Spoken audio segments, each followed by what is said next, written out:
La radio est une imagination. La vôtre.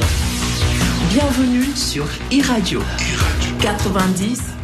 daleen ak jàmm ci seen émission e-transport yoonu jàmm fii ci iRadio 90.3 Dakar comme nuñ koy defee saa su ne samedi dañuy waxtaanee lépp li nga xam ne mu ngi laale ci dem bi ak dikk bi tey jii nag ñuy dalal monsieur Cheikh Oumar Gueye directeur des transports routiers fii ci Sénégal ñu nar a wax ak moom de façon générale politique bu état du Sénégal mais aussi yeneen pàcc yu laal dem bi ak dikk bi ak secteur bi nga xam ne moom lay diriger donc jërë ngeen def yéen ñuy déglu ak ñi ñuy seetaan ci ITV canal 15 bu TNT ma ci ànd ak Ibrahima Ndongo comme tous les samedis fii ci iRadio monsieur Ndongo nuyu naa la.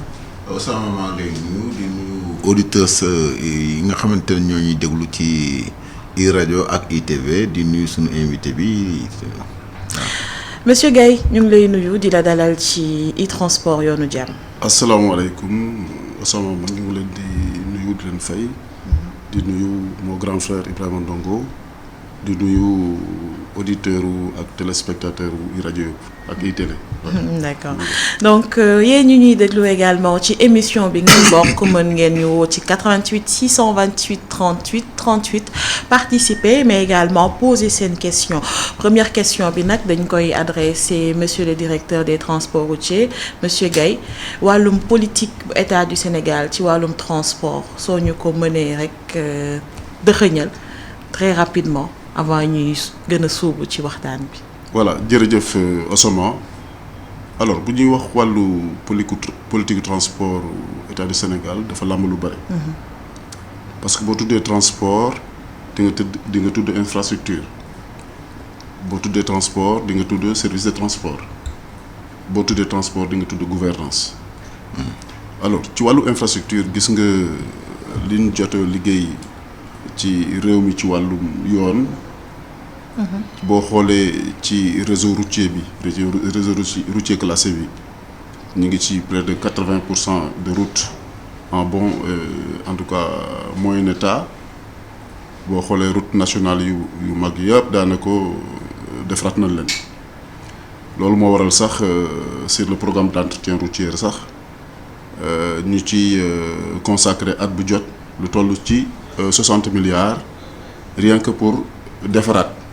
bokkul ak programme yi nga xam ni tali yu bees la boo jógee ci loolu nga gis développement autoroute yi def nañu plus de 200 kilomètres d'autoroute yi nga xam ni en mise en service loolu di participer donc à l'amélioration de la mobilité ak yeneen yi nga xam ni ñu ngi koy def ci wàllu infrastructure mu jëm ci wàllu mobilité boo koy natt fii ci Dakaru projet yu mag yi nga xam ni def nañ ko fi mooy VDN bi globalement.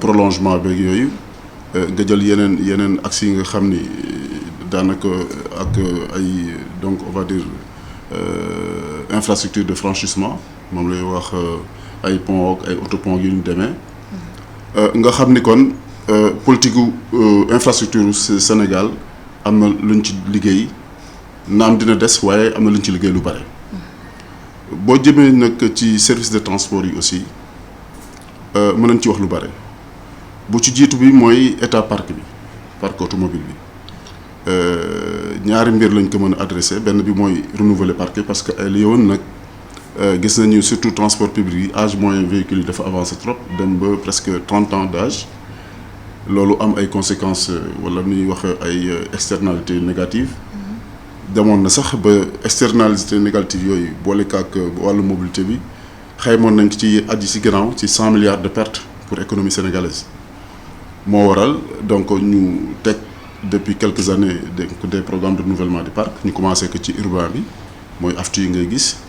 renforcer parc Dakar Dem Dikk kooku c'est à Dakar parce que Dakar nag moo yor lu toll 80% 75 à 80% activité économique dëkk bi yore 72% du parc automobile donc daanaka boo réglé kaaw Dakar rek lu ci bare yaa ngi réglé yeneen cas yi boo jubloo ci renouvellement boobu dem ci segment gros porteurs yi segment taxi segment interurbain yi nga xam ni ci fan yii di ñëw incha allah daañu joxe ay oto pour remplacer cette place yeeg en tout cas oto yi def interurbain loolu du doy mais da ngay teg la ñuy woowee centre contrôle technique. doguma la monsieur le directeur mais dafa mel ni ci wàllu renouvellement boobu priorité bi da ngeen ko jox trop urbain bi. non du joxuñu ko trop priorité mais dafa di dafa am fi nga war a commencer. wax naa la léegi ni la boo réglé kaaw Dakar réglé nga daanaka 80% wu kaawu pays bi parce que Dakar nag activité économique yëpp fi la nekk port bi fi la nekk.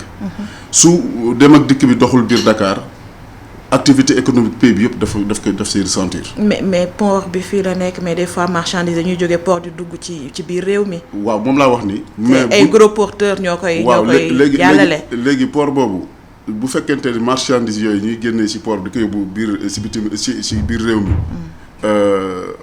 oto yooyu amuñ fu ñu jaar pour génn Dakar. donc marchandises yooyu day tardé. moo tax boo réglé wul mobilité biir Dakar rek. daanaka di nga am sooxe lool ci suñu performance économique. loolu moom ça a été prouvé. loolu moo tax aussi effectivement ñu attaqué aider transporteurs yi pour ñu renouveler seen parc gros porteurs. jot nañ fii effectivement avec un projet pilote joxe 150 gros porteurs te y a un projet bu nga xam ni ñu ngi ko inscrit ci plan Sénégal émergent nga xam ne mooy suñu document de référence renouvellement 3000 gros porteurs donc le projet est en cours donc jot nañ ci joxe lenn ñu ngi ciy continuer loolu moom lu ñu xam la beneen bi waxoon naa ko tout à l'heure mooy centre contrôle technique parce que parc bu màggatee rythme renouvellement bi gaawul parce que nag dafa laaj xaalis du li nga xam ne du nga koy jël di ko maye da nga koy jël def benn lu ñuy wax benn schéma économique jox ko opérateurs yi ñu liggéey remboursé donc bu ñu gisul liggéey wala bu remboursement bi sooxee donc dafay am impact effectivement si yeneen programme yi ñëw yi moo indi lenteur yi kii bi nag centre contrôle technique nag dafay permettre ñu traiter le parc existant. gis ngeen que depuis 2013 ñu commencé fii centre contrôle technique à Dakar ak lu ñu ci mën ci wax si wàllum jafe-jafe yi ñu ciy mën a am ak ci wàllu rang yooyu centre bi nga xam ne duñ ko dimensionné woon au départ pour mu jël 350 à 400 véhicules par jour. Aujourd'hui nous sommes à 1200 véhicules jour donc surcapacité alors mu am ay tardement si mesure d'accompagnement yi nga xam ni waroon nañ ko jël pour soulager ce centre là mooy ñu mettre un autre centre à Mbao non à Diamniadio ensuite def ay centres mobiles en plus maintenant l'ouverture des centres dans toutes les régions loolu nag am na yéex ñoom nous le reconnaissons mais yéex yëpp lu ko waral mooy problème procédure de marché. parce que nag Sénégal dañu wax nañu gérer de façon transparente alors réew mi boo koy gérer na nga ubbi compétition jongante képp ki nga xam ni mën na li ñuy laaj tey yor na en tout cas remplir na condition ñu ñuy laaj yi bu ko yelloo ñu jox ko mu liggéey ci de façon transparente. loolu mooy marché yi donc marché yooyu nag appel d'offres yooyu lancé nañ ko 2 à 3 fois muy infructueux ba tax na léegi am nañu beneen option ba nga xam ni foofu lañu jëm nii moo gën a gaaw mooy que état bi ci boppam construire équiper jox ko ay concessionnaires. donc ay privé ñu gérer donc le FERA le fonds d'entretien autonome routier donc moom moo ñuy aider en ce moment tabax centre yooyu dans toutes les régions équiper ko après ñu jox ko privé yi ñu gérer ko comme en termes d'affermage et autres. d'accord lëkkaloo bi toujours ci wàllum boobu seen ministère ak seen ay démembrement amoon na fan yi ñu weesu 15 juillet ngeen rencontrer les maires du Sénégal. c'est ça waxtaan ak moom jël fa aussi ay décisions des rencontres tous les 6 mois. des rencontres thématiques aussi tous les 3 mois. donc lan moo waral loolu. waaw lu ko waral mooy xam nga ni collectivités territoriales yi mooy maanaam maires yi. dañu am rôle bu mag bu ñuy jouer ci wàllum mobilité ak développement donte transport nekkul compétence bu ñu transféré waaye tey mënoo wax gestion gare routière te mairie du ci dugg. parce que nag acte 3 bi dafa jël gare routière yi considéré leen comme équipement marchand. donc def dévolution bi donc au niveau des maires. Alors que dans les gares routières, la fonction première, c'est le transport. C'est la régulation de transport. C'est des points de régulation de transport. Alors, moo tax ñun ñu war a lëkkaloo ñu nekk mairie pour xool gares routières yooyu ñu bëgg a transformer en marché alors que son objectif principal c'est le transport naka la ñuy defee le matching ba nga xam ne vraiment du am commerce bi daal du dominer transport bi parce que transport moo ko taxoon jóg booy beneen bi ci wàllum voirie yi dafa am lu ñuy wooyee voirie classée ak voirie non classée. voirie non classée bi donc kooku collectivité territoire yi ñoo koy tabax. ñoo koy entretien ñoo koy def waaye du ñuy seetlu ni lu ci ëpp compétence ba dafa amul ci collectivité territoriale yi moyens yi dafa amul parce que wax nañu comment dirais-je transfert de compétences mais transfert de moyens yi dafa des donc comme amul ni moyens yooyu ci ñu xam ni loolu laal ci réseau secondaire bi mooy réseau comment dire non classé bi dafay am répercussion si réseau principal bi donc ñun dañuy obligé di intervenir donc di appuyer maires yi par le biais de l'AGEROUTE ak le FERAC tout ça di appuyer donc maires yi ci seen si entretien route secondaire yooyu route donc non classé yooyu ak seen tabaxin donc moo tax lëkkaloo boobu dafa baax ak yeneen yi nga xam ni ci wàllum stationnement par exemple gis nañu mairie yi effectivement ñoom ñooy gérer le stationnement ak une partie même de la circulation la police de la circulation te ñun it état am na rôle régalien boobu donc bu ñu liggéeyul en parfaite donc symbiose synergie donc dina indi ay conflits de compétences alors que donc ñun ñëpp collectivité locale boo gis démembrement état la donc ñun ñëpp état lañu dañu war a donc lëkkaloo liggéey la nga xam ni vraiment dinañu permettre ñu satisfaire usager bi donc de la manière la plus en tout cas performante. D'accord am na solo Ibrahima Ndongo. waaw comme ni nga ko waxee foog naa ni tënk na wax ji yëpp campé na ko dégg nga ni mu wax ci contrôle technique bi effectivement noonu la demee ndax dañ ko dimensionné woon ci départ gi ci 350 à 400 véhicules dégg nga indi nañ ci ay soppite da nga indi ay affaire rendez-vous da nga indi liggéeyu samedi bi dégg nga yooyu yëpp am na lu ñu ci defante ñun suñu bopp sax ci wàllu contribution. dégg nga kon mais nag dafa am ni parc automobile sénégalais yi nga xamante ni comme ni ko waxee 72% yi ñu ngi nekk ci Dakar donc dafa laajoon ñu am ay aussi ñi ko tegee ak léegi ci yàgg na dafa laajoon fu nekk ni aussi ñu anticiper pour mën a am dégg nga ay centre mobile ndax Côte d'Ivoire ëppale wuñ dara am na au moins ay 30 centres mobiles yoo xamante ni garaaw am na. dégg nga te contrôle technique. dafa nekk loo xamante ni laajul démonter ci oto bi benn pièce kon nag.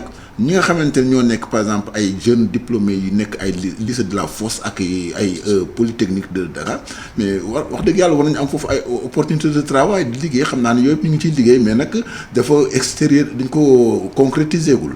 da nga kon xam ne dafay am solo trop ndax contrôle technique dafa am solo te boo gisee mu wax 72% yi attention ñi nga xamante ne dañoo nekk transport de personnes. transport urbain taxi ak marchandise ñoom tous les 6 mois la ñuy dikkaat xam nga dafay gën a bëri kon du question 72% mais di gën a bëri waat volume bi de bokk la ñi nga xamante ne dañuy ñëw ñu contrôle leen dàqaat leen. kon xam nga léegi loolu lépp boo ko jëlee day nekk daal di presque lu ëpp 1 million de passages yoo xamante ne ñu war a jaar ci centre bi. léegi nag loolu day nekk loo xamante ni aussi ci biir doxalin bi lañ koy constater da nga état parc bi dafa màgget. wax na ko da nga 30 ans de moyenne d'âge xam nga kooku bari na wax dëgg yàlla bon ñu ngi ci jël ay pexe mais nag dama bëggoon nag directeur ngeen démocratiser un peu te baral affaire yi. mooy renouvellement parc bi. dégg nga te infrastructure yi tamit dégg nga vraiment entretien bi parce que Sénégal surtout naa ba ñu xamante ne dañoo génne travaux publics ci Sénégal ba tey. travaux publics bi ñu ko génnee ba tey da nga entretien routier dafa andi problème pourquoi parce que effectivement ni mu ko waxee boo bëggee defar benn paxu nid de poule il faut nga lancer un marché. procédure yi dafay metti. voilà mais loolu ay procédures yi nga xamante ne dafay andi. waaw mais man moo seet ñoom ak génie militaire par exemple pour réparer da nga te duñu lancer marché. pexe ngoogu loolu moom nag ci bonne gouvernance la bokk monsieur le ministre da ngeen monsieur le directeur plutôt da ngeen sóobu aussi ci beneen wàll maanaam numérisation des documents de transport yi da ngeen ci dugg bu baax mën nañu xam jamono ji foo leen ci toll ak permis bu bees bi. waaw kooku moom laa doon wooye léegi gouvernance bi may commencé sama njëlbeen wax nee naa la boo tuddee secteur transport di nga tudd infrastructure di nga tudd wàllum oto yeegi tali wala wàllum oto yi waaye di nga tudd aussi gouvernance bi gouvernement lu ñu seetlu woon mooy que ni surtout suñu document de transport yi dafa vulnérable woon trop neex a toppandoo mu am ay fraude mu am ay donc. joxe woon ngeen ci sax ay chiffres. près de 2 millions yi nga xam ne baaxul. non loolu waxuñu ko loolu gars yi ni ñu koy sa nattango yi ni ñu koy waxee ma baaxul. man li ma waxoon mooy dama ni tey suñ doon kaf rek di si on s'évertuait c'est en français que je le dis. Si on s'évertuait à faire donc un recensement des faux permis, certainement on trouverait plus de 2 millions, c'est ce que j'ai dit. Si on s'évertuait, donc on l'a jamais fait. On n'a jamais fait, donc c'était juste pour montrer l'ampleur qu'on peut avoir sur les faux permis. Donc ça ne veut pas dire qu'on a 2 millions. Qu'on a 2 millions, ça ne veut pas dire qu'on a 1 million. C'était juste. Da nga doon xayma rek bu ñu fi doon sóobu ne dañ koy compter. Waaw loolu ñu waxoon mais gars yi bon mais c'est un chiffre qui fait peur quand même. Oui, c'est un chiffre qui fait peur. Donc c'était juste pour alerter, pour dire qu'effectivement faux permis dafa bari. Alors faux permis bari na, fausse carte grise bari na. yeneen document de transport agrément yeeg licence yi faux yi dafa bëri parce que lu ko waral mooy këyit la imprimé la imprimerie moo koy def fii loo xarañ imprimerie boo fi mënti indi lu mu xarañ boo fi imprimé document ñu falsifié ko xool carte d'identité yi xool passeport yi xool yi document yëpp la ñuy jéem a falsifié alors bu ñu waxtaanee ak état ñu ni léegi jot na ñu xool li nga xam ni dañuy dématérialiser bi maanaam wàllum këyit moom duñ ci génn dugg ci la nga xam ni moom la xare yi lu yees yi donc indi comme opportunité ñu profiter aussi pour defar suñu non seulement comment dirais-je suñu ay logiciels yi nga xam moo ñuy permettre ñu liggéey waaye ñu am support yi nga xam ni daanaka dafay connecté moom la ñuy wax les objets connectés dafa connecté foo toll ci àdduna bi donc mën nga ko indi mën nga ko utiliser te foo dem ci àdduna bi tamit appareil bu ñu mënti am dañ ko mën lire loolu indi tey ñu dugg ci projet de numérisation ak sécurisation des transports ñu commencé woon ko ci permis yi effectivement boo xoolee innovation yi ñëw ci permis yi wax dëgg yàlla nga ñëw di defar sa permis ñu jël la sa groupe sanguin ñu jël la say empreinte 10 empreintes yëpp ñu jëlal la ko jëlal la sa photo numérique def nga sa signature électronique yaakaar naa ne kooku koy bëgg a falsifier ci di nga yeew suba teel de pour def ko ñu indi carte jumtuwaay bi nga xam mooy carte bi doon carte polycarbonate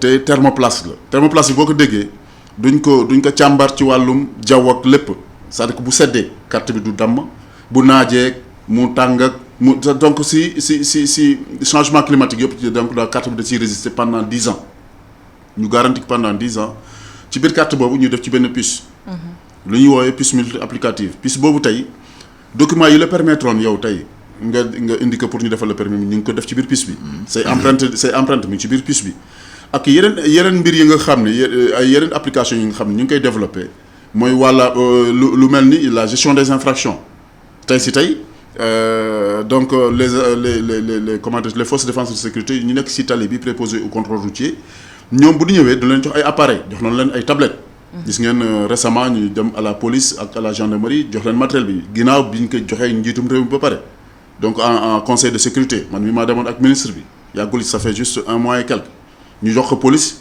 donc avec le ministère de l'intérieur Aly Ngouille jox ko au commandement de la gendarmerie donc tablette yooyu moom la ñuy contrôler permis yi ak carte grise yooyu il suffit nga jël permis bi teg ko ci kaw tablette bi rek mu liiral la information yi léegi day wundal ni tey police ak gendarmerie soxlootuñu man di ma def réquisition maanaam ñoom boo defee jëyi nga daw bu ñu jëlee sa numéro oto wala sa numéro permis dañu may bind ni naa leen jox yoon loolu la wax naa leen jox information bi nga xam ne moo concerne osement yëpp ci wàllu bii wala plaque bii dem kan la moo ko moom ak su ko defee ma jox leen ko léegi ñoom tablette boobu ñu yore am nañu base de données donc immatriculation yëpp am nañu base de données permis yëpp am nañu base de données carte grise licence yeeg agrément yeeg yëpp ba tax na tey seen contrôle léegi dafa yomb dafa automatisé. ci contrôle boobu monsieur Ndao dañ ci taxaw tuuti monsieur Gaye dañ ci taxaw tuuti parce que dafay jur des fois coow. dama bëgg nga leeral entre police gendarmerie ak yow kan mooy dépositaire contrôle routier. non le contrôle routier c'est dévolu aux forces de défense et de sécurité c'est très clair. Nous administration des transports ñun ñooy joxe document de transport.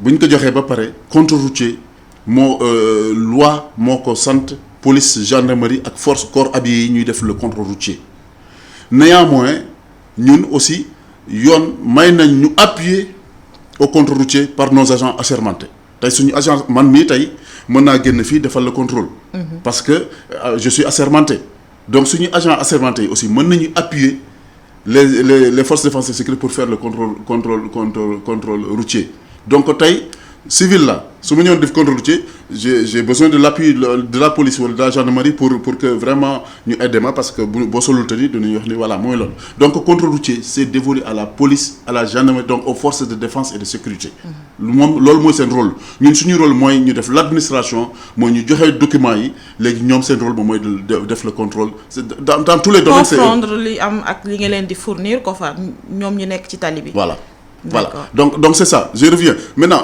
bu ñu commencé permis yi njiitu réew mi lancé woon na ko le 3 août dernier 2018 ñu commencé effectivement le service à Dakar le 3 septembre donc 2018 ubbi ay sites d'enrôlement c'est vrai si début bi amoon na ay quelques difficultés on va dire du fait de l'affluence de l'appétence des gens du fait que nit ñi xëroon nañ xër ci voilà ci voilà merci ci xëru nit ñi pour ñëw pour changer seen ay permis premier mois yi c'était assez difficile foire ba loolu moo fa amoon di nga ñëw toog presque 24 heures wala des fois 48 heures pour mën a enrôler wu mais ak organisation bu ñu teg après yaakaar naa ne léegi kenn jooyatul loolu déggatuma kenn di ko jooy foire ba ça se passe très bien ubbi nañu benn site fële donc au camp Lat Dior ex-camp Lat Dior au ministère ubbi ko Beaux Maraîchers donc ubbi ko fii donc à Hann mooy fii service de transport nekk léegi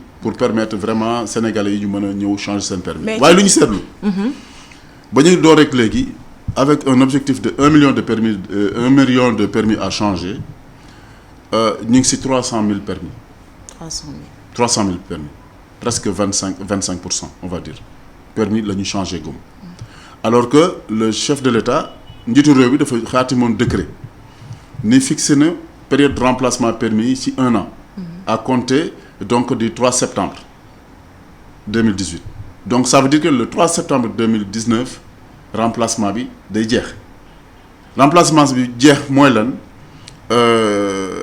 bu après 3 septembre képp ki nga xam ne yaa ngi yore ancien permis di dawalee donc takk der yi daañu dal sa kaw parce que yaa ngi nekk en infraction parce que état dafa changer jox na suffisamment de délai moo tax ñuy ñaax nit yi dañuy bàyyi toujours ba dernier délai bi 1 mois moo ciy des ak yooyu ñuy daw ci centre yi di comme ni ñu ko defoon ci carte d'identité yeeg yooyu mun di ay rechec yooyu moo tax ñu ñuy ñaan ñoom ñëpp nañu ñëw ci ba muy teel changer seen ay permis defal nañu ay brigade mobile aussi. mais comme dafa amoon ay faux permis yu doon circuler bu fekkee bàyyi nañ tuuti marge aussi pour peut-être 300 000 yi ngeen nekk mooy ñi am seen permis en bonne et due forme peut-être ñi ngeen gisagul mooy ñi nga xam ne ragal nañ bu ñu demee ñu intercepter ñi di permis bu ñu yore woon baaxul. non 1 million yi yu baax la. waaw 1 million yi mooy yu baax moo nekk ci ma base. te jotagul ñu atteindre guñ ko maintenant c'est vrai si 1 million yooyu am na ñu tukki. nekk ñu fi Sénégal yu bari ñu ngi bitim réew. am na ñu nga xam ni. dawalatuñu am na nga xam ne dawalatuñu. mais ñu dawalatul yi sax ñoo bëgg gën a changer permis. malheureusement. seen bopp ñooy pas yu bari macha allah ak maire yu bari. màgget vraiment plus d'une 60aine ñooy ñëw di changer seen permis. am na ñeneen ñi nga xam ni décédé nañu donc ñooñu c'est vrai que duñ leen gis. mais daal li ñuy mën a gis daal mooy que ni rythme bi liñ ko yaakaare woon ni nit ñi noonu lay ñëwaguñu noonu. ubbi nañu région yi depuis lors. Thiès ubbi na Diourbel ubbi na Kaolack ubbi na Saint-Louis Louga Tamba on l'a ouvert la semaine dernière Kédougou on l'a ouvert semaine bi le 26 la ñuy ubbi Tambacounda non le 27 Tambacounda le 26 Kolda Sédhiou donc ñetti région rek Kolda Sédhiou Ziguinchor ñoo si dem 26 bi incha allah ci lañ koy ubbi. donc daal di profiter ci antenne bi di def appel aux citoyens.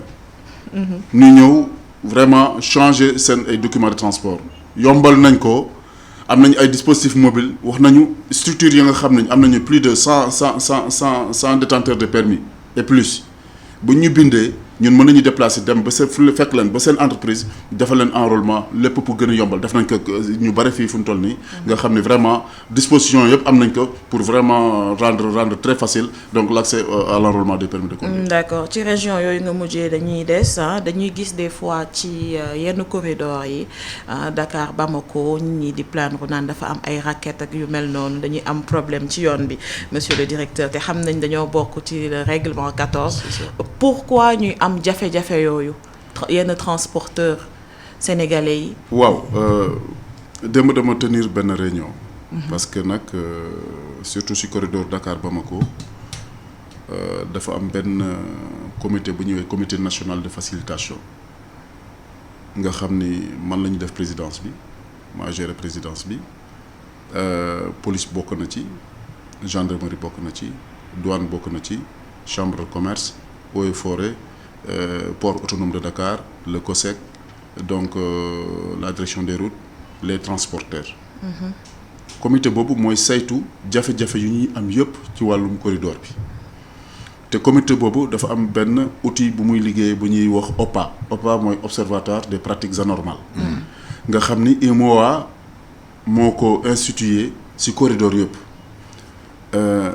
dëgg la amoon nañu benn réunion de restitution à Ouagadougou semaine dernière pour xool les différents corridors indicateurs yi nga xam ni OPA définir nañ ko pour observatoire yi corridor yëpp naka la ñu situé wu par rapport à ça malheureusement on a vu que indicateur Sénégal yëpp dafa dégradé wu par rapport au poste de contrôle.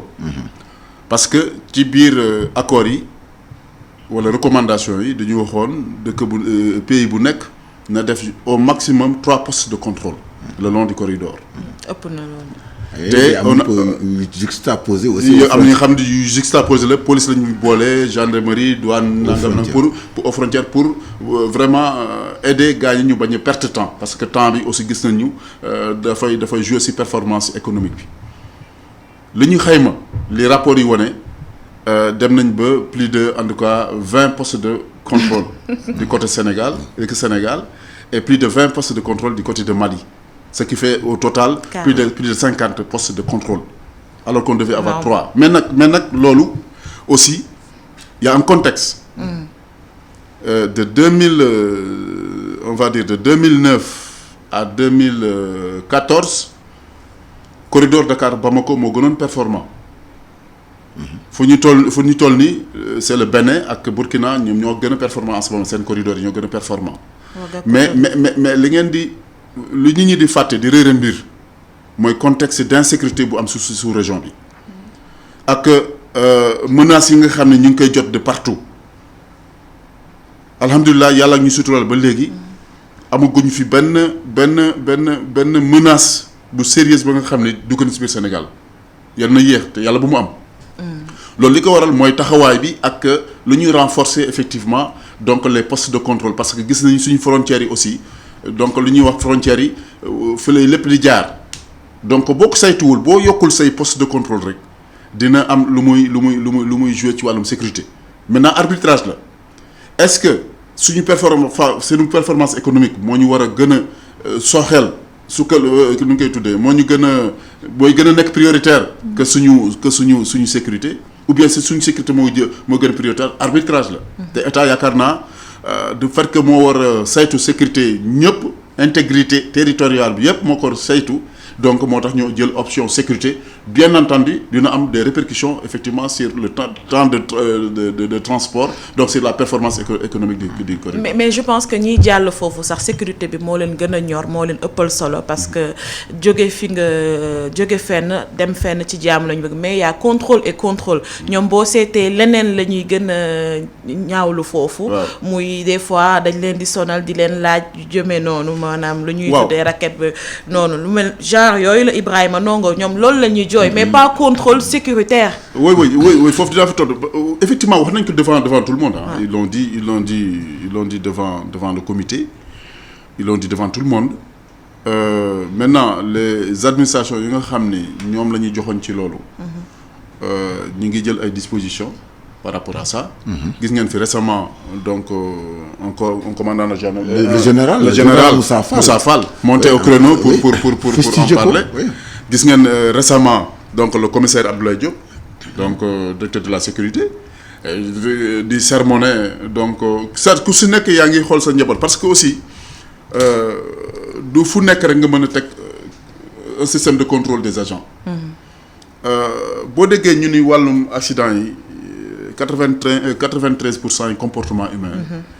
toujours dama koy wax acteurs yi le comportement humain ça ne s'adresse pas seulement au chauffeur au conducteur c'est une chaîne c'est nous tous c'est une chaîne de responsabilité ki waroon a joxe permis joxe ko dans de bonnes conditions ki waroon a def visite technique def ko dans de bonnes conditions ki waroon def contrôle routier bi def ko dans de bonnes conditions ki waroon a dawal dans de bonnes conditions dem naan li nga xam ne mooy ñoom la mu taxle kook sagom ainsi de suite chaîne de responsabilité la loolu mooy comme bu ñu waxee nag non déedéet tali bi non tali bi lu mu bon nit a koy dawal nit ay teg oto bi moo koy defar te nit ay teg oto ci kaw tali bi oto bi lu mu bon in fine lu mu bon in fine nit moo ko jël responsabilité teg ci kaw tali bi donc problème de responsabilité day taxaw foofa donc mag ñi dinaan wax ni tali lu mu bon da ngay nite yow mi fay dawal oto lu mu bon yow xam nga ni yow sa oto lu mu mën ak lu mu mënul problème de conscience et de responsabilité yow yaay nite xam ne lii sama oto mënu ko nga bàyyi waaye dañu dem toll fa nga xam ni xëy na conjoncture beeg yu ñu demee ak comportement yi dem na ba dominer lu bare jomb naa amatul ci réew mi malheureusement donc yooyu yëpp dafa am du la nga xam ne du ñu jël la couverture di ko tirer suñu kaw mais système bi yëpp la ñu war xool loolu mooy sooke effectivement loolu mooy waral ñu à chaque fois que de besoin le chef de l'État di ko rappeler amul ñett wala ñeent wala en tout cas weer ba nga xam ne en conseil de ministres du si revenir d'accord ba ñu loolu mooy indi ñu jëm ci. mais monsieur Ndongo près de 93% comportement humain 3% ci yoon yeeg yooyu xawul ndaw tuuti pour.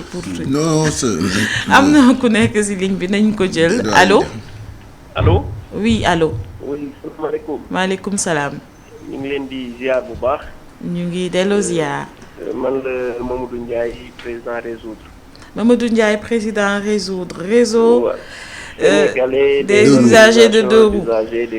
voilà dalal ak jàmm. ñu ngi leen di ziar bu baax. di kontaan ci Cheikh Oumar Gueye monsieur Oumar Gueye boobu ngeen invité foofu. oui. vraiment mu nekk nit ku baax. nit ku dal. nit koo xamante ni aussi vraiment mi ngi def ay jéego yoo xamante ni lii daf ciy baax day baax muy génn di ko wax nit ñi di ko xam.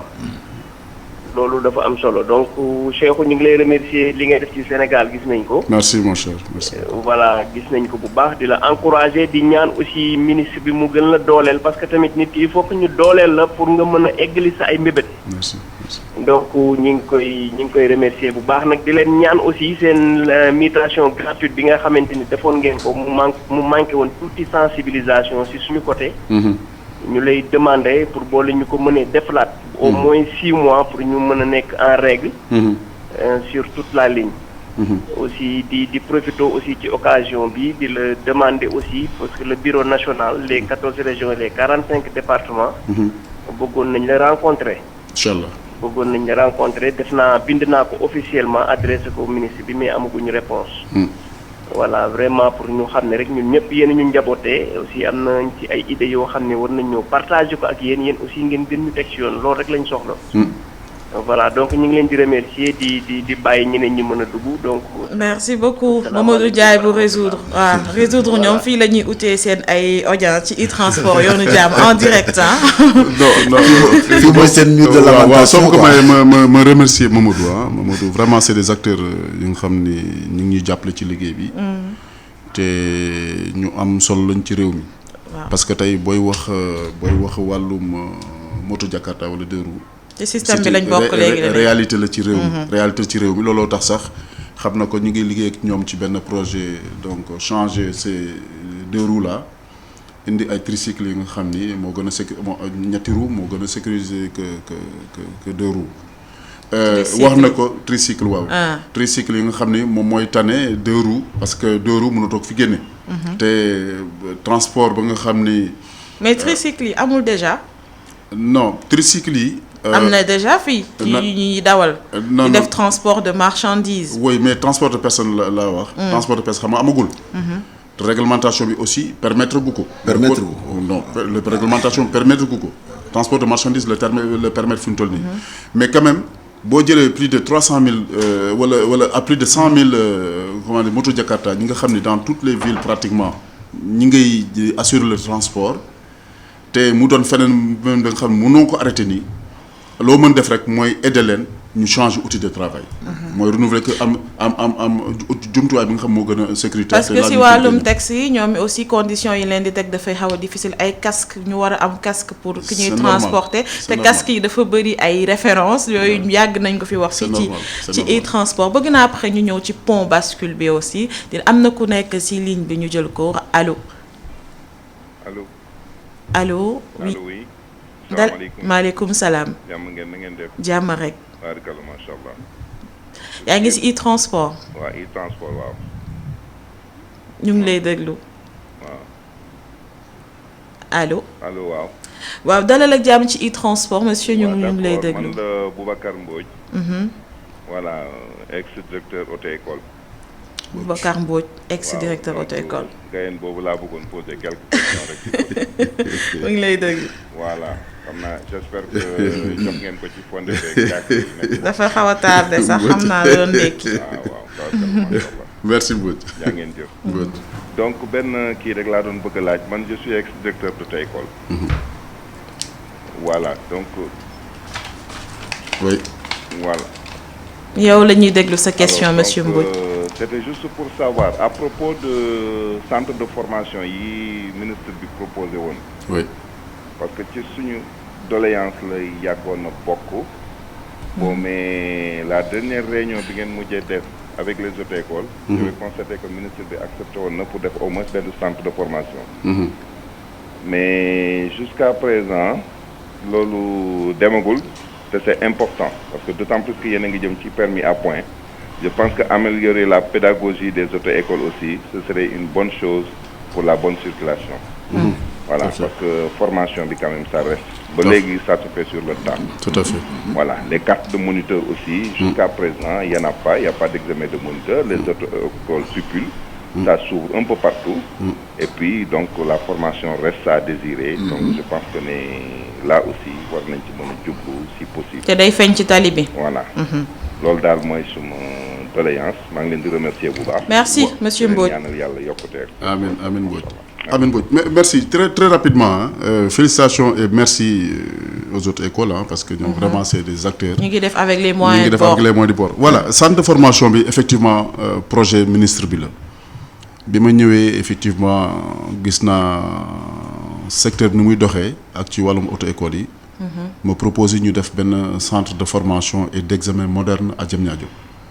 Donc le projet donc bi ñu ko jëlee matagul 3-4 mois donc ça suit son cours donc incha allah rabi dans les plus brefs délais dañ ko mettre en place beneen bi mooy wax na ko wàllum carte moniteur yi ak examen moniteur yi.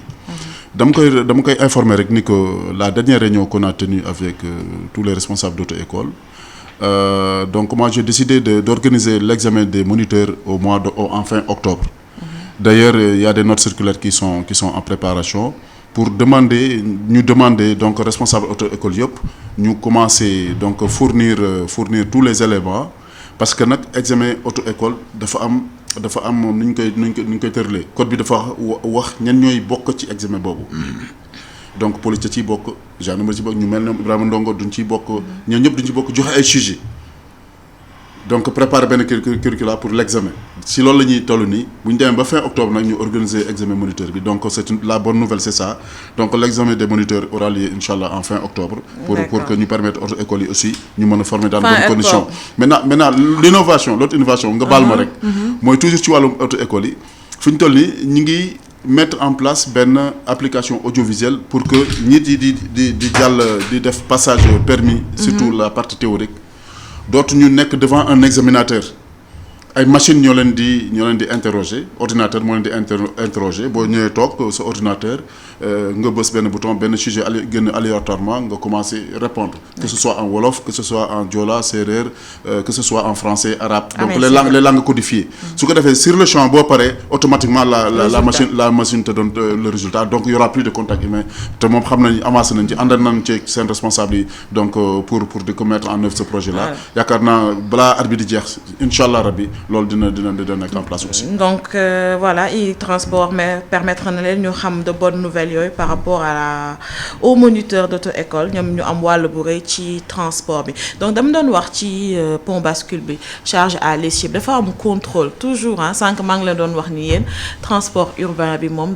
mooy chouchou bi dañ ko chuchoté trop par rapport au renouvellement bi mais ñële ñu ngi leen di contrôler par rapport sur charge à l'essieu mais au niveau urbain dañuy gis ñuy surnombre pourquoi y a pas ce contrôle te booy xayma peut-être c'est à peu près la même chose ñële waruñu dépasser benn quantité ñii waruñu dépasser normalement benn nombre de passagers et on voit tout le temps des cars débordés de passagers ba ci marche-pied yi waaw xam nga foofu laal nga ko contrôler transport de marchandises mënoo ko def à l'œil nu parce que ay poids ak ay gabarit ngay contrôler donc machine moo ko mën def loolu moo koy différencier ak transport de personne bu ne oto bi 9 personnes la war jël boo si defee 10 sax nit ñi dañ koy xam donc ça se voit à l'œil nu donc li ci war kay mooy renforcer le contrôle routier ñaata yoon la ñu interdire te c'est interdit di voyager dañ ko gis ci car rapide yeeg yooyu di teg ay nit ci marchepied yi ñu taxaw ci 5 personnes taxaw ci marchepied yi oto bi surchargé ba bondé am nañ sax léegi phénomène bi xew ci biir réew mi boo leen koy seetlu suba gi ci autoroute beeg yeneen kii yi même ci VDN bi da nga gis apprenti yi toog ci kaw toit oto bi. tellement dangereux dañuy toog ci kaw toit oto bi j'ai alerté partout. man sama bopp damay wàcc ku ma si gis damay daw ba sa kanam oto gaare la nangu papier yi wax waa ji nañu wàcc ñu yóbbu police c'est-à-dire que c'est difficile naka nga mën a daw nit di dawal oto bàyyi ay xale ñu yëg si kaw toit bi. mais s'il y a pas de sanction si buñ leen interpellé wul moom laa lay wax nii donc comme ni ñu koy defee fële ci charge à l'essieu bi sur le coup de boo kiiwee da ngay décharger mais yow boo waxalee yàlla di nga xam ni fan yi yëpp pour ne pas dire weer yi yëpp gis ngeen ni force de défense et de sécurité nu ñu investir vraiment le réseau foo tourner yaa ngi fi gis si takk der si muy Ndakaar ak fu mënti doon renforcer nañu sécurité bi parce que instruction yu ñu jot yi ñun man yi ma jot moom la ñu jot njiitu réew mi jël ko instruction bu ñu jot yi mooy vraiment ñu gën a am rigueur ci ñu ñuy saytoo vraiment wàllum transport mooy surcharge yeeg yu ñu demee donc loolu amul marchandise comme transport de personne noonu la war a demee mais ñële dafa di machine moo leen di contrôler marchandise machine moo ko mën contrôler parce que mën a taxaw ni yow da nga ëppal wala ñaata poids nga def il faut que mu teg ci balance ñu xam ne te ëppal na loolu rek moo ci nekk voilà. contrôle bi Ibrahima Ndongo nit ñi ñoo war a jël seen ñoo war a xam ni baaxul ñu koy éviter wala il faut que ñu leen di contrôler di daw seen ginnaaw di leen sanctionner pour ñu bàyyi ko. waaw mais xam nga dafa am point yu ma waroon wax dégg nga nature dama ci dem rapidement. dama koy tënk moo ni affaire faux documents yi du Sénégal rek même France ba léegi dañ fay jàpp ay nit ci ay faux documents ay faux permis de conduire et récemment jàpp nañu une célébrité du football ci faux permis. mais c'est pas une raison aussi non mais c'est pour dire que nous faisons des efforts. ça pour dire que c'est une nécessité et que même ñu ko numériser nii du dinañ dem ba nga xamante ni dina laaj waat ñu changer waat ko pour mu gën a xarañ. parce que ñoom dañoo ne numérisation sécurisation. voilà dégg nga deuxième chose. il faut sécuriser ko beneen bi mooy le fait que contrôle bi muy wax da nga ni dañ koo jox alkaati ak gendarme yi contrôleur alkaati ak gendarme yooyu ci autorité am la ñu nekk te la ñuy liggéey. parce que moom moo leen jox texte yi ñu mën a basé pour liggéey. te bu ñu amee litige ci moom la ñu obligé ñëw mooy référence bi. kon nag moom mooy le dépositaire principal pour man. pour man moom mooy le dépositaire principal du contrôle routier. léegi affaire ki doon wax affaire audience moi je sais que nag franchement parler man ku ñëw bureau fëgg sax dugg man gis naa loolu. gis naa fëgg dugg gis naa ko. léegi ci affaire contrôle bi ba tey la ñu ñëw ci pour wax ko. moo ni il faut ñu xam une chose fii dañu tàmm vrac nag dafa compliqué. man su ma yoroon sama auto def transport trier mooy transit international routier franchement du ma def vrac.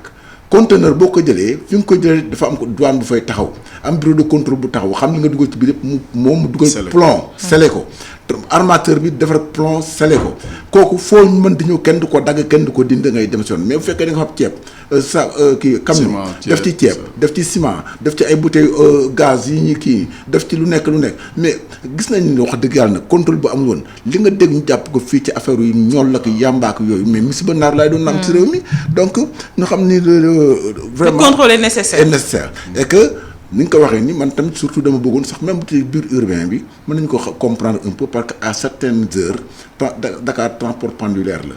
mooy dañuy xëy yóbbu xëy gont indi ki nga Ndiaga Ndiaye bu ñuy dem dañuy yóbbu bu ñuy ñëw li soit dañuy vide mais interurbain bi j'aimerais bien que quand même aussi ñu def ci attention ndax bus buy daw nga gis waa ji lang ni di laajte ni ak maraudage bi nekk ci buntu. maraudage bi foofu laa bëggoon ñu parce que ñu ngi nekk ci njeexital émission bi yéen a ngi collaborer avec les maires ci collectivités locales yi mais dañuy gis maraudage bi dañuy am ay gares routières wala ay gares yi nga xam ne fii la oto war a départ ak mais dañuy gis oto yi di yebee ak di wàccee fu ne fu nekk am na garage flottant Padois fii jege na Liberté 6 fii yëpp gis nañu soxlatul ngay voyager di dem gare da ngay taxaw dégg Thiès dégg Mbour sans pour autant nga dem mais il faut nga wax aussi ci clando yi ak yooyu. waaw loolu yëpp ci la bokk. moo tax émission bi dafa gàtt pour man dafa gàtt parce que li ñu war a wax dëgg yàlla xajul ci une heure de temps wax dëgg yàlla. di nga ñëwaat. waaw dafa xajul ci une heure man suñu mënoon am des séries d'émissions. moi je suis prêt à venir. ñu def thème par thème parce que loo ciy wax du doy parce que da ngay bàyyi lu bari. pàcc bu nekk thème. waaw da ngay bàyyi par exemple boo jëlee wàllu maraudage yu muy wax yi. ak transport nu ñu koy woowee transport clandestin yooyu. booy waxee waxu transport maraudage beeg. transport clandestin transport dañ ko organiser. te boo ñëwee ci jël code de la route nga xam ne tey moom mooy ñun suñu livre de chevet loi la mu am décret d'application. am ay arrêté yi nga xam ne moo leen di jëmmal mais boo demee ci décret lépp la nga xam ne aju na ci ni ñuy war a nekkee ci kaw taleeg ni ñu war a defee transport ak ni ñu war a defee panneau ni ñu war a defee lépp a ngi ci biir code bi. mais code boobu waroon ngeen ko laalaat tuuti transport non ñu ngi ci pare nañ ko. pare nañ ko voilà dañuy gisee ak acteurs yi. pour am un atelier de partage ak de recueil de dernières informations pour dugal ko dans le circuit dans le circuit mais le travail technique a été fait donc il y a de bonnes propositions qui sont dedans. D'accord. Voilà mais je dis que transport interurbain c'est de gare routière à gare routière loolu moo nekk ci loi bi pour permettre ñi nga xam ne mun ñu dem ci gare routière bi ay privé la nga xam ne am nañu parc defar nañu benn arrêté interministériel depuis 2011 pour permettre leen ñu am gare routière privée. mais gare routière privée yi dafa am norme yi nga xam ni moom la war respecter. mais fii ba léegi acteurs yi aussi jóguñu pour ça ñenn ñi ñoo ko jéem a def fu ñu toll nii mooy Sénécartour gis nga gare bu mu def fii ci booru VDN bi. ci booru fii nii ci booru foire bi. gare bu mu def foofu ci sur la route sur l'autoroute Seydina Limamou Laye ak ñeneen nag ñi ngi def yenn initiative mais dafa doyul. kooku ñooñu bu ñu defee ba pare du leen di autoriser effectivement ñu commencer di def donc l'activité de transport à partir de la gare routière. mais li ñu gis aussi conséquence la mais du explication lu dul yoon du yoon. usager c'est vrai l'usager il est rationnel le consommateur il est rationnel état parquet bi ni mu mel ci transport public bi soo ma tegalee fii 4x4 mu climatisé nga ne da nga ma yóbbu Saint-Louis à 10 000 francs je paye. gaañu loolu mooy wargaynde yi. te wargaynde boobu amul licence transport. amul agrément kii chauffeur bi koy dawal amul permis transport amul assurance pour le transport amul dara tey bu njombee amee ñi si diggu ñooy am boobu risque te ñi boo leen ko waxee presque dafa leen ko jaral. parce que dañuy bëgg a dem dañuy bëgg a dem te duñu bëgg a dem dans de façon confortable ak de façon lu gën a gaaw. loolu moo indi rek ñu gën a ñu ngi baral effectivement rythme de renouvellement pour permettre acteurs yi aussi ñu mën parce que mënoo jël acteurs yi nekkoon fi di liggéey néanmoins ak seen moyen. xëy na jamono taxaw na ba amatuñu moyens yooyu oto yi ñu am rek la ñu am. ñeneen jógee fële c'est vrai ñëpp war a liggéey. mais ñeneen jógee fa nekkuñu dans le secteur transport ñëw di leen concurrence ça aussi teguñu ko ci yoon. nekkul yoon waxtaan bi neex na mais waxtu bi jeex na e-transport yoonu jàmm bu tey bi fii lay yem monsieur le directeur des transports routiers du Sénégal ñu ngi lay remercier ci invitation bi nga wuyu si. ñu jaaraamal sunu gaynde yi tey tamit def wax sénégalais yi nii kontaan nañ ci attitude bi nga xamante ne bu responsable bi ñu am ndax malgré la défaite ils sont restés dignes. sunu gaynde yi nag kenn du ñoom. merci beaucoup Ibrahima Ndongo. waaw merci iRadio merci vraiment c'est un plaisir toujours de venir à iRadio. parce que li ngeen di def rëy na félicitations. bi ngeen taxawee yàggul waaye gis nañu audience bi nu muy gën a amee solo. kon nag professionnels yi fi nekk ñëpp ñu ngi leen di féliciter ñoom Mamadou ñoom Antoine ñoom ñëpp ñu ngi leen di vraiment féliciter ci liggéey bu ñuy def bi. di profiter aussi comme ni ko Ndongo waxee di féliciter les Lions. féliciter leen bu baax parce que ñun siggil nañ ñu. ils n'ont pas été vraiment ridicules. Ils ont joué. mais l'Algérie a gagné c'est ça la loi du sport nañ leen teeru xam ne vraiment seen yëg-yëg seen bëgg-bëgg moo doon ñu indi ndam. merci beaucoup monsieur le directeur donc jërë ngeen jëf yéen ñi safoo iTransport yoonu jàmm fii ci iRadio di leen jox dig daje samedi bi di ñëw ci beneen thème caméra bi nag Bara Sow moo ci féete woon Birane Cissé ci technique bi jërë ngeen jëf. La radio est une imagination. La vôtre. Bienvenue sur iRadio 90.3.